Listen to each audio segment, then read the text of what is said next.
So sometimes we are participating in an activity and we're given foodstuffs to sell.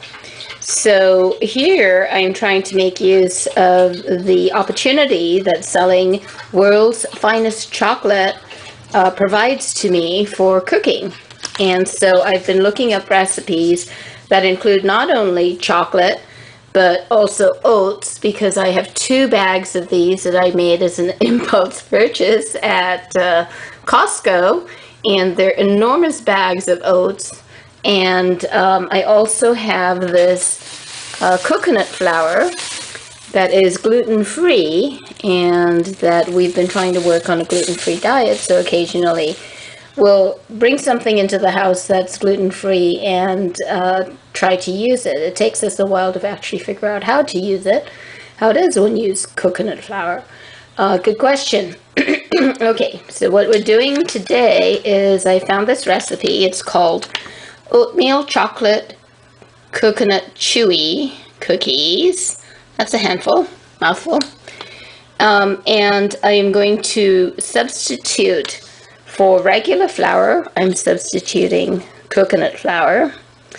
For chocolate chips, 2 cups semi-sweet chocolate chips, I'm substituting 2 bars of World's Finest almond chocolate. We're using almond because those are the ones that are not selling as well as the regular chocolate.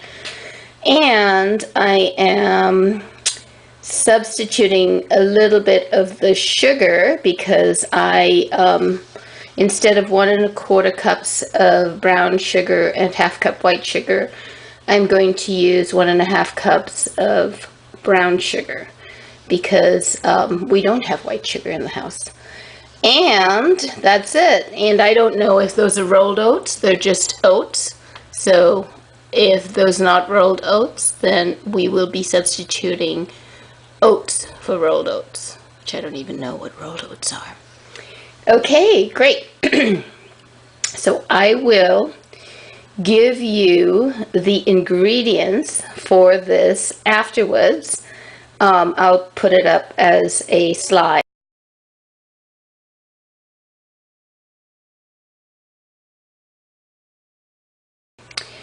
I do want to tell you that I started before I decided to make this video, and I have in there a cup of butter, which I softened overnight, and 1 1/4 cups of brown sugar.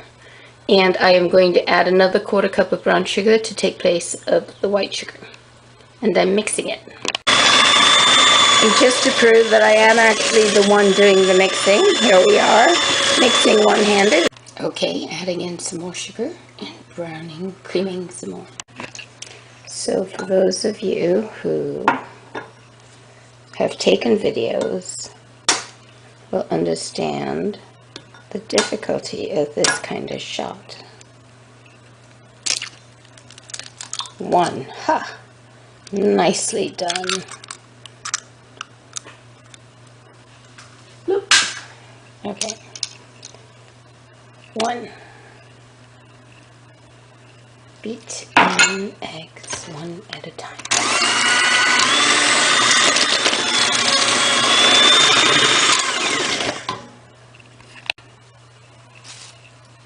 2. And because I'm doing it one-handed, I am putting it into the measuring cup before, because I know that there's a higher risk of getting shell in there.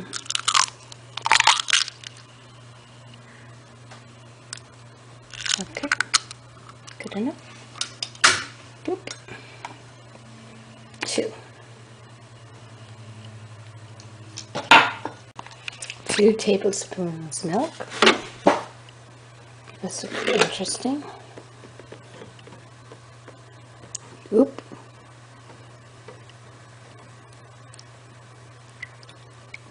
Oop. Okay, well that's fine.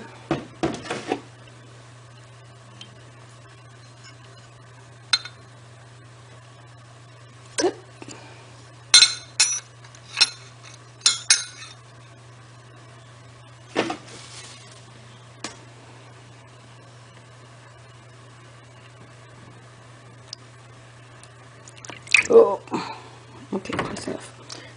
Okay, that was a disaster. Close enough. 2. Nice. Okay, clean up. 2 teaspoons vanilla. Try to do this from that angle.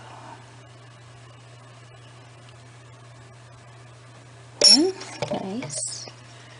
Nicely done. Flip. Number 2. Oh,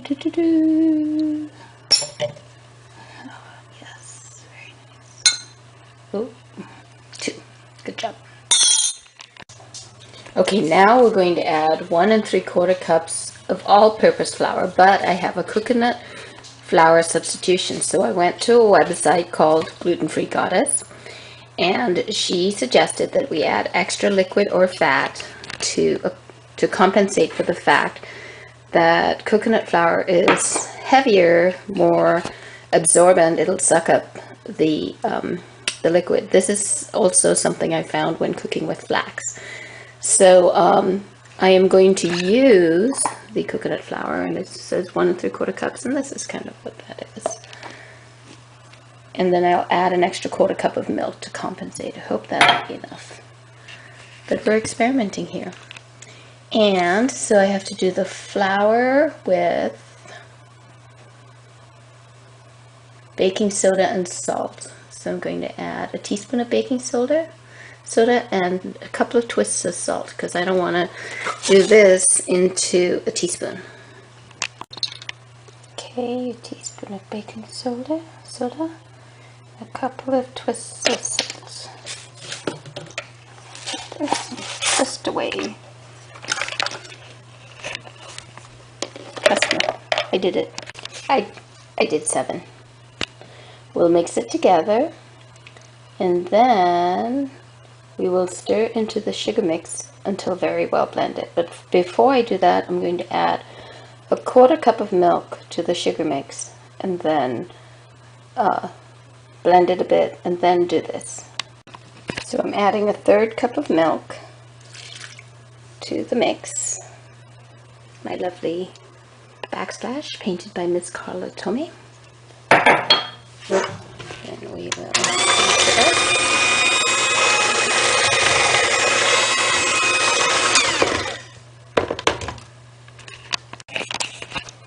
Okay, mixing up our salt and our baking soda into the flour, which smells so amazing, I have to tell you. Oh my gosh, so good I could eat it raw.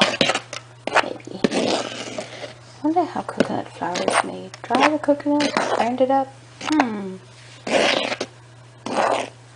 Now we're going to stir this into the sugar mix until very well blended. I'm just going to do a little bit at a time, about a 1/4 or a 1/3. Okay, we're on the last little bit. It occurs to me that I'm using milk in this recipe, and I wonder if milk has gluten in it. I suspect it might. So, we'll see. I have to look that up. So this may not be a gluten-free recipe. So here it is. It's all blended up. Now what the gluten-free goddess says is that you need to let it sit, because the flour may continue to absorb the liquid and change the consistency of the mix. And I'm looking at the recipe, and then what I have to do next is stir in oats, chocolate chips, walnuts, and coconut. But I think that those oats are going to soak up quite a bit of liquid too. So I may have to add even more milk. But let's let it sit for 15 minutes, and then let's see what happens to it, because it's looking pretty thick already. Okay, next up, oats, chocolate chips, walnuts, and coconut. We don't have walnuts, we have pecan pieces, so we'll use those. And it is 3 cups of oats, walnuts, a cup of walnuts, so we'll probably just use whatever's left in here, and chocolate chips. It says a cup, 2 cups of chocolate chips. We're going to use 2 bars, so obviously we'll be fairly shy of 2 cups, but oh well. And a cup of coconut. Okay, so let's measure out a cup of coconut. Love coconut, yum. Okay, 3 cups of oats. A cup of coconut, 3 cups of oats. We have a cup of pecan pieces. Hey, pretty good. And we are going to get a 2 bars of chocolate chips. We'll see how much it actually makes. And they're bars, so I am going to figure out how to make them into bits. And I've decided that it's going to be a meat mallet that I use to hammer it. And hopefully it will make it chocolate chips and chocolate bits.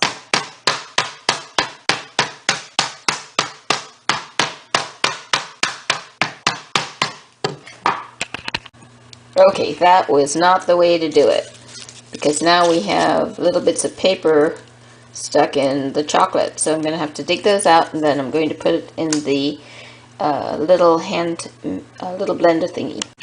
Okay, here we are with the chocolate. Put on the little blade, and then we will blend it in our little blender. By the way, I love this blender. All you do is this. Oh, well, first you have to put it in place.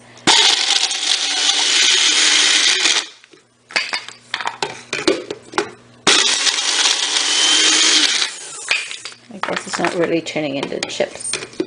Oh well. It's kind of like why I wanted to use the blade instead of the hammer, instead of blending it, because it all kind of gooped up. See how much we actually got. Not bad. It's half cup. So it's only about a quarter of the chocolate we wanted to get, but not bad. And then I'm going to mix it in. And here it is all mixed up. So it is very thick, very dry. I'm kind of wondering if that is a little too dry, but I'm just going to go with it. And then I'm going to make little cookie mounds, and then we're baking it in a 375-degree oven for 10 to 12 minutes if we want a chewy cookie, or 14 minutes for a firmer cookie. I kind of think we need 10 to 12 minutes, and I don't think it's going to be chewy, but we'll see. I made 12 cookies. I still have a ton of dough left, so I'm going to freeze this and use it later. So it's supposed to make 30 cookies, and it looks like it would easily do that. I think it's probably going to be more like 36.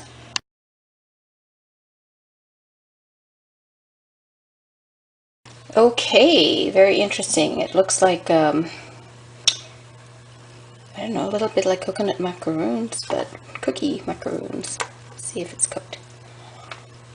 Oh my gosh, that's good. Oh, so good. It's crumbly. Falling apart, but good. Maybe it needed more fat.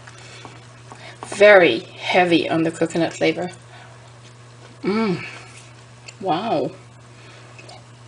That is amazing.